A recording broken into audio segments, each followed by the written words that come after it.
나누기 원합니다. 책을 보면 머릿말과 맺은 말이 있습니다. 마찬가지로 성경도 그렇죠.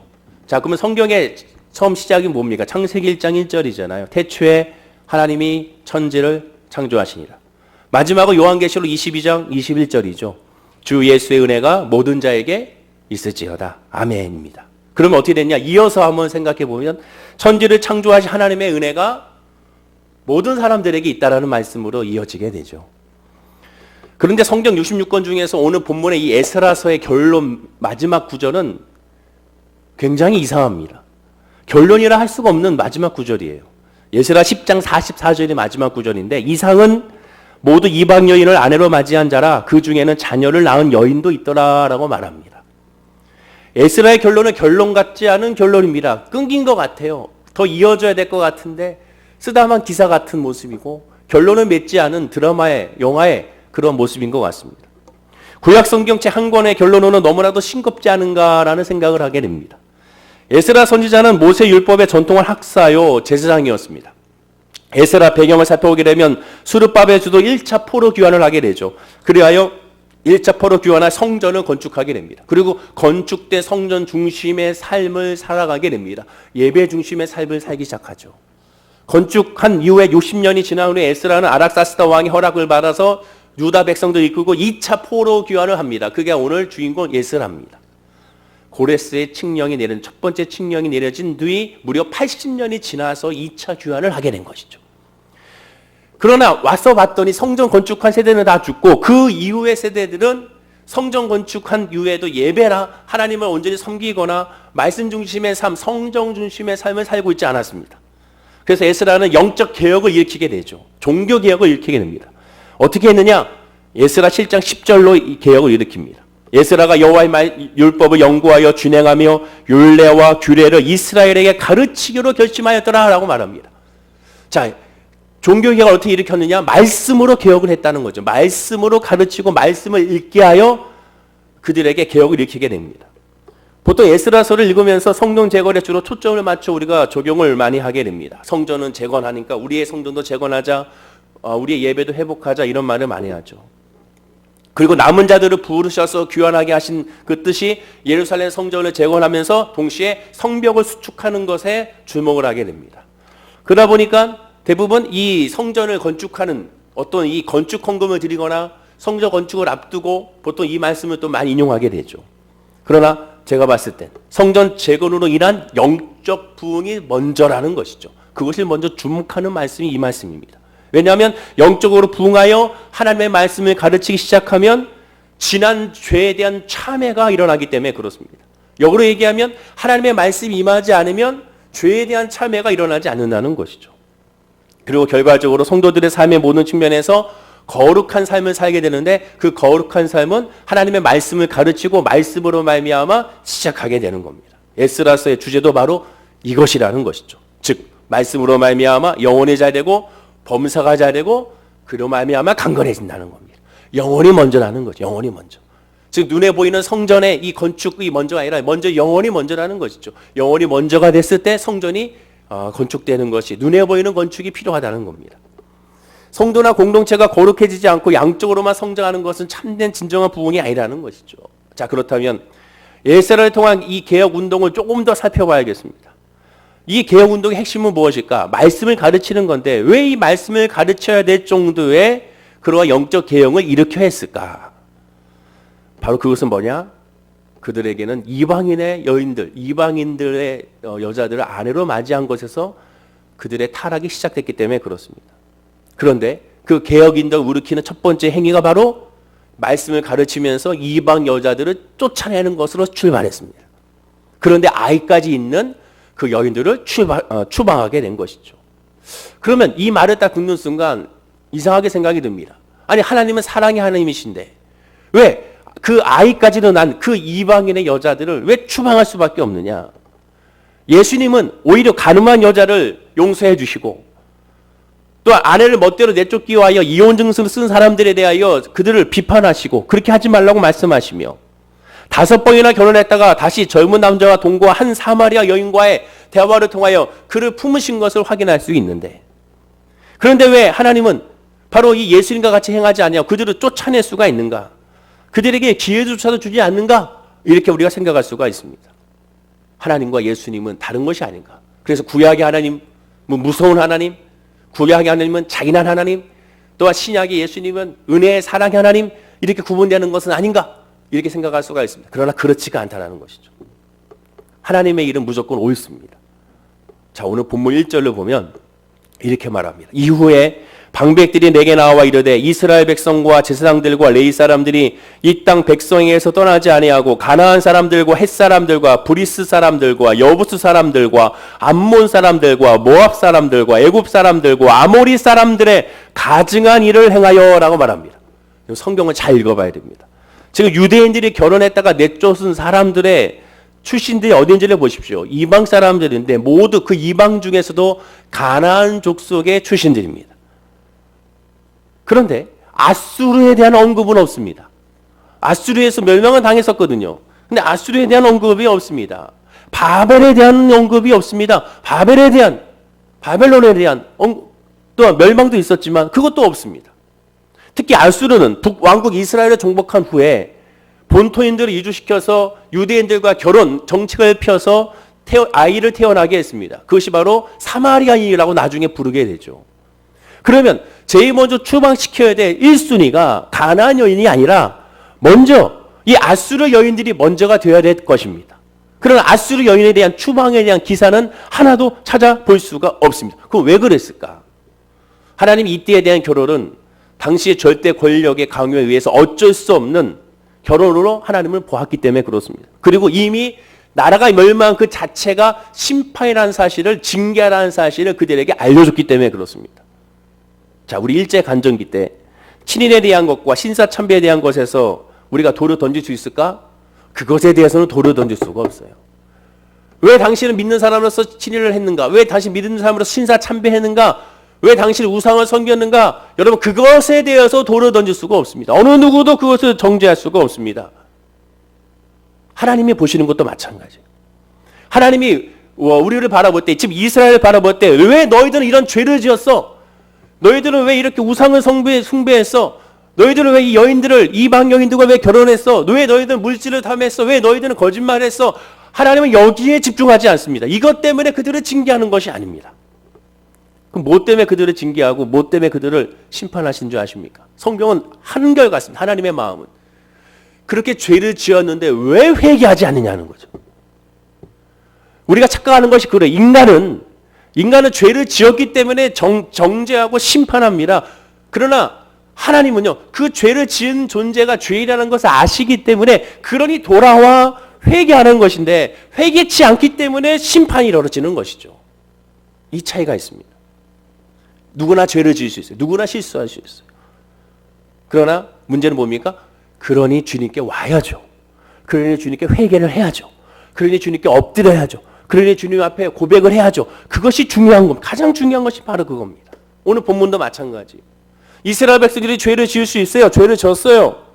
그러니까 이제는 하나님 보시기에 가증한 일을 했어요. 당연히 죄입니다. 그들은 죽을 수밖에 없어요. 그러니 하나님께 뭐라고 했습니까? 그러니 하나님께 돌아오라는 거예요. 그러니 귀환시켜서 성전을 건축시키고 성벽을 건축시키고 영적 회개 운동을 일어나게 하는 겁니다. 그런데 그 뜻은 뭡니까? 회개하는 거거든요. 성전을 건축하면서 회개하라. 왜 우리가 예배 드립니까? 예배를 통해 회개하라는 거거든요. 말씀을 들으면서 회개하라는 거거든요. 하나님을 의지하고 하나님을 바라보라는 거거든요. 하나님 중심으로 살라라는 거거든요. 그런데 그들은 회개하지 않았던 겁니다. 하나님께 돌아오지 않은. 또한 이방 여인과 결혼도 문제지만 그들이 결혼한 또 동기도 문제였습니다. 그럼 그 동기가 무엇이냐? 솔로몬의 왕을 보시죠. 솔로몬이 1000명의 여인들과 결혼한 이유가 뭐예요? 하나님을 의지해서 이 나라를 다스려야 되는 것이 아니라 자기의 지혜로 말미암아 생각할 때 정치적인 협력 관계로서 이 나라를 지키려고 생각했습니다. 동시에 많은 여성들과 결혼을 통한 음란도 있었겠죠. 또한 거기에 물질도 있었을 것입니다. 즉 정치적인 목적과 개인적인 탐욕이 솔로몬을 하여금 수많은 후궁들을 맞이하는 이방인들과 연합하게 하는 그러한 목적이었던 것이죠. 결국 거기에 하나님은 없습니다. 하나님의 뜻, 하나님의 마음, 하나님께서 원하시는 것에 대한 묵상은 없습니다. 오직 자기의 뜻, 자기의 경험, 자기의 영광만 가득 차 있는 것이죠. 하지 않아야 될 결혼을 그들은 열심히 이 솔로몬을 했던 것을 보게 되고, 또한 오늘 본문에 하면 이스라엘 백성들도 그렇게 한 것을 보게 돼요. 말하자면 이 유다의 상황이 솔로몬 때와 큰 차이가 없었습니다.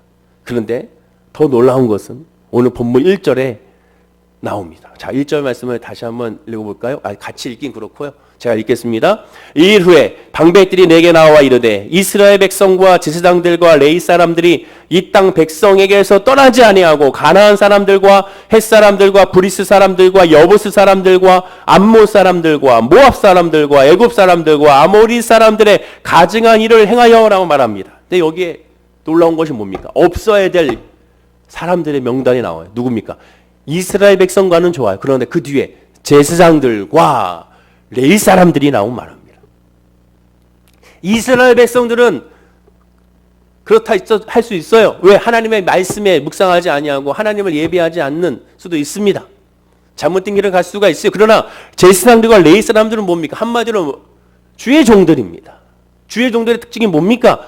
인도해줘야 될 사람이요. 길잡이 역할을 해줘야 될 사람이요. 잘못된 길을 간 성도에게, 잘못된 길을 간 백성들에게 그 길이 아니라고 지시해줘서 돌아오게 해야 되는, 이정표가 돼야 되는 그런 존재입니다. 근데 이들이 더 열심히 앞장서서 이방인들과 결혼을 했던 것입니다. 대제사장 집안 출신이었던 이 에스겔은 돌아왔을 때 2차로 포로 교환해서 봤더니 놀라운 것이죠. 이방 사람들이 결혼했네? 가나안 사람들이 결혼했네? 그러면 우상을 섬기고 있네? 그러므로 말미암아 그들이 열심히 하나님보다 하나님이 아닌 우상을 더 예비하고 있네? 기가 막힌 논리시죠. 그런데 세상에 하나님을 섬기고 하나님 앞에 회개를 주장해야 될 대제사장과 레위인들과 제사장들이 다 같이 똑같은 행위를 하고 있는 것을 보고 충격을 먹은 겁니다. 본문 3절과 4절에 내가 이 일을 듣고 속옷과 겉옷을 찢고 머리털과 수염을 뜯으며 기가 막혀 앉으니 예, 이스라엘 하나님의 말씀으로 말미암아 떠는 자가 사로잡혔던 이 사람들의 죄 때문에 다 내게로 모여오더라. 내가 저녁 제사 드릴 때까지 기가 막혀 앉아 있었더니라고 말합니다. 반복된 표현이죠. 기가 막혀 앉았다. 기가 막혀 앉아 있었다. 이 일에 대하여 누구에 대해서? 제사장들과 특히 레위 사람들이, 주의 종들이. 6절에 보면 말하기를 나의 하나님이여 내가 부끄럽고 낯이 뜨거워서 감히 나의 하나님을 향하여 얼굴을 듣지 못하오니 이는 우리 죄악이 많아 정수리에 넘치고 우리 허물이 커서 하늘에 미침이다라고 말합니다. 하나님 앞에 주의 종들이 오히려 참담한 행위를 하는 모습에 너무나도 부끄럽다고 에스라 선지자가 말하고 있는 것입니다. 우리가 알고 깨달아야 될 것은 무엇이냐? 물론 제사장들도 같은 인간이긴 합니다. 그러나 우리는 고백해야 됩니다. 에스라 9장 10절의 말씀처럼 우리 하나님이여 이렇게 하신 후에도 우리가 주의 계명을 저버렸사오니 이제 무슨 말씀을 하오니까? 우리가 알아야 될 것은 바로 이것이죠. 하나님의 은혜를 받고 있는 사람들이, 하나님의 말씀 안에 있는 사람들이 더 쉽게 하나님의 죄악 가운데 가고 있는 그런 모습을 보인다는 거죠. 우리 하나님이여 이렇게 하신 후에도. 하나님 무슨 일을 하셨습니까? 9절에 하나님 이렇게 행하셨거든요. 우리가 비록 노예가 되었사오나 우리 하나님이 우리를 그 종살이 하는 중에 버려두지 아니하시고 바사왕들 앞에서 우리가 불쌍히 여김을 입고 소생하여 우리 하나님의 성전을 세우게 하시며 그 무너진 것을 수리하게 하시며 유다와 예루살렘에서 우리에게 울타리를 주셨나이다 라고 말합니다. 즉 도저히 불가능한 일들이 일어난 거거든요. 포로로 갔다가 귀환하여 성전을 세우고 또한 성벽을 세우고 또한 다시 돌아와 하나님을 예배하게 하고 하나님의 적과 끓이는 땅에서 다시 살게 한 것이 기적 중에 기적이고 하나님이 약속하신 말씀처럼 바벨론에 70년이 차면 돌아온다 했는데 정말 70년이 차면 돌아왔으니 놀라운 기적이거든요. 하나님이 정말 놀랍게 역사하셨거든요. 그런데 이스라엘 백성들은 그 하나님의 은혜를 지금 누리고 있고 깨닫고 있으면서도 결국에는 이방을 섬기고 자기의 뜻대로 해가고 있는 어리석은 모습을 보이고 있었던 것입니다. 이와 같은 때, 즉 하나님의 은혜가 임할 때 하나님의 계명을 저버린 겁니다. 누구부터? 주의 종부터 시작하여 모든 이스라엘 백성들이 하나같이 그렇게 행해버리고야만 것이죠. 성전 제거는 에스라와 아무 상관이 없는 겁니다. 오늘 에스라서에서는 성전 제거는 이미 이루어진 것이고 에스라는 그로 말미암아 그가 와서 봤을 때 그들의 죄악으로 말미암아 그들에게 회개 운동을 일으키고 하여 말씀을 가르치기 시작한 것을 보게 되는 겁니다. 그러나 그들은 깨닫지 못함으로 말미암아 에스라 선지자는 가슴을 친 것을 보게 되는 것이죠. 에스라 결론을 한번 돌아가 보십시오.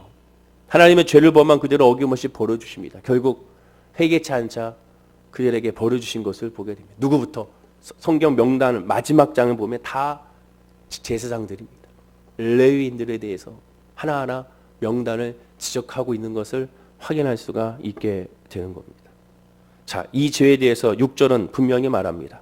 말하기를 나의 하나님이여 내가 부끄럽고 낯이 뜨거워서 감히 나의 하나님을 향하여 얼굴을 들지 못하오니 이는 우리 죄악이 많아 정수리에 넘치고 우리 허물이 커서 하늘에 미침이다 라고 말합니다. 우리 죄악이 많아 정수리에 미치고 우리 허물이 커서 하늘에 미침이다.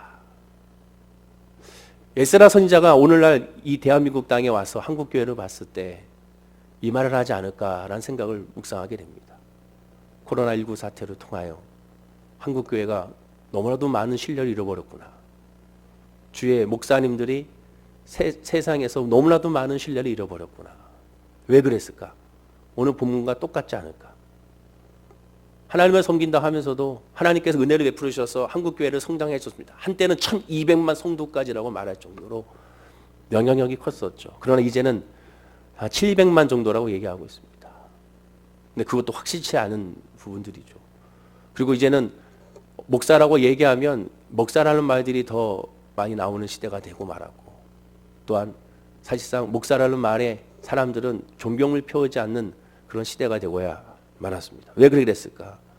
바로 죄악이 정수리에 넘치는 것이 아닌가. 제사장들과 레위인들이 하지 말아야 될 행위를 함으로 말미암아 이스라엘 백성들을 오히려 더 오염시키고 타락시켰던 것처럼 오늘날 지금 이때도 그런 것은 아닌가. 그런 말미암아 코로나19의 사태로 말미암아 그것을 우리에게 지금 밝히 보여주는 것은 아닌가라는 생각을 하게 되는 겁니다. 한번 생각해 보십시오. 모든 공동체에는 전혀 그런 말을 하지 않습니다. 그러나 오직 교회 공동체, 그것도 신천지 교회라고 붙으니까 신천지 장막 성전이 본 명의인데 신천지 교회라고 하니까, 그리고 신천지를 통해서 이단을 통해서 마치 전 교회가 이단과 같은 모습으로 비춰지는 모습들. 부산에 있는 온천교회도 마찬가지로 신천지가 침투해서 그렇게 된 일이고, 실질적으로 영향력을 끼치고 전파된 것은 그렇게 많지 않은데도 불구하고 오히려 그렇게 하고 있는 모습. 시세량도 메르스에 비하면 사스에 비하면 높지도 아니하고, 심지어 그냥 감기처럼 쑥 지나가는 사람도 있다고도 보고하고 있고, 물론 면역력이 약한 사람은 그 문제가 발생할 수 있지만, 그러나 그 교회 모임에 대해서 집중하고 있는 것을 보면 우리가 정말 회개해야 되는, 특히 주의 종들부터 회개해야 되는, 저부터 회개해야 되는 모습이 아닌가, 그런 생각이 들게 되는 겁니다. 그런데 참 감사한 것은 바로 이와 같은 때에 하나님은 이렇게 하신다고 말씀합니다. 본문 8절인데요. 우리가 마스크를 썼으니까 조그맣게 한번 읽어볼까요? 자, 시작. 이제 우리 하나님 여호와께서 우리에게 잠시 동안 은혜를 베푸사 얼마를 남겨두어 피하게 하신 우리를 그 거룩한 초스에 박힌 목과 같게 하시고, 우리 하나님이 우리의 눈을 밝히사 우리가 종로로 타는 중에서 조금 소생하게 하셨나이다. 은혜를 베푸사 얼마를 남겨두어. 즉 이 얘기 뭡니까? 그 와중에도 신실하신 하나님의 사람이 있다라는 거죠. 한국교회가 타락하고 교회가 지탄받고 있지만 그래도 신실하신 사람들은, 의인들은 있습니다. 물론 그 사람들이 진짜 의인은 아니에요. 다 죄인이죠. 그러나 가슴을 치면서 하나님께 엎드리는 사람들이 있습니다. 이러한 사태에 눈물 흘리면서 하나님께 회개하는 사람들이 있습니다. 바로 그 사람들이 바로 저와 여러분들이 될 줄로 믿습니다. 이렇게 고백하죠. 우리의 눈을 밝히사 우리가 종로로 타는 중에서 조금 소생하게 하셨나이다. 조금 소생하게 하셨나이다. 제가 평소에 존경하는 목사님 중에 이 지역에는 중계 충성교회 목사님이신데, 일부 예배 때 어떻게 예배를 인도하시나라고 한번 봤습니다. 8시인데 8시 예배가 1부, 2부, 3부, 4부 예배로 드리세요. 오전 예배. 왜 네 번 드리느냐? 분산해서, 성도님들 분산해서. 그러니까 올 수 있는 사람들은 오고, 불편해서 못 오신 분들은 그냥 집에서 드리는데, 근데 꼭 나는 성전에서 예배 드리겠다 성도님도 많이 있으니까, 근데 5대 1부, 2부, 3부, 4부로 4번의 예배 드려서 분산해서 예배 드리자. 근데 예배를 딱 들으시는데 목사님이 강단에 서자마자 기도하시는데 기도가 안 나와요. 펑펑 우시는 거예요. 그러면서 회개의 말씀을 하시는 거예요. 저도 공감했습니다. 맞다. 모두가 다 지금 우리가 이러야 할 때 바로 하나님께서 잠시 동안 은혜를 베푸사 잠시 동안 바로 하나님 앞에 더 엎드려야 되고 하나님의 은혜를 더 사모해야 되고 우리의 눈을 밝혀서 우리가 종노릇하는 중에서 좀 소생하게 하셨나이다. 우리가 소생할 수 있는 그런 은혜의 있음을 우리가 기억하고 하나님께 엎드려야 한다는 것이죠. 예스라의 이 종교개혁을 우리는 그대로 본받아야 됩니다. 결국 말씀밖에 없고 기도밖에 없고 하나님에 대한 찬양밖에 없습니다. 오직 하나님 앞에 엎드리는 것밖에 없어요. 그리고 지금은 이해할 수 없어도 하나님의 중심으로 나가게 되면 반드시 합력하여 선을 이루시는 하나님의 은혜와 하나님의 복을 우리가 깨달아 알게 될 줄로 믿습니다. 우리 사랑하는 성도님들 너무 걱정하지 마. 우리가 사실 코로나19가 두려운 것이 아니라 사실 그로 말미암아 사회적으로 혼란이 일어나고 경제적으로 힘들고 지금 사업 안 되는 분들, 자영업 하시는 분들 얼마나 힘듭니까? 또 그로 말미암아 학생들도 마찬가지고 많은 여러 가지 요소 가운데 혼돈스러운 때에 빨리 하나님께서 해결해 주셔서 이 모든 역사가 하나님의 은혜 가운데 잘 해결된 역사 있게 달라고 기도해야 될 줄로 믿습니다. 그러기 위해서는 에스라가 고백한 것처럼 회개해야 되는 것이죠. 말씀으로 다시 돌아가고 하나님의 은혜를 사모하며 하나님께 엎드리는 저와 여러분 됐을 때 우리는 반드시 승리하는 하나님의 사람들이 다 될 줄로 믿습니다. 에스라처럼 날마다 자기를 쳐서 복종하면 하나님께서 맡긴 충성된 그 사명으로 우리는 승리하며 나아가게 될 줄로 믿습니다. 기도하겠습니다. 아버지 하나님 감사합니다. 그래도 은혜를 베푸신 하나님, 지금 이 순간에 우리가 해야 될 것은 회개하며 하나님의 말씀으로 말미암아 흔들리지 아니하는 것일 줄로 믿습니다. 아버지 하나님, 오직 주님 앞에 엎드리고 주님 앞에 경배하게 하여 주시옵소서. 하나님 앞에 하나님의 은혜를 사모합니다. 하나님의 은혜를 구합니다. 하나님의 역사를 사모하며 나아갑니다. 우리 모든 성도님들 마음 가운데 예수의 믿는 그 믿음의 마음으로 흔들리지 않게 하시고 성령으로 충만한 믿음을 부어주셔서 예수 믿는 거 바른지고 많을 수 있도록 은혜와 은총과 복을 아버지여 부어 주시옵소서. 아버지께서 함께 하시고 인도할 줄로 믿사오며 예수님의 이름으로 기도드립니다. 아멘. 우리 잠시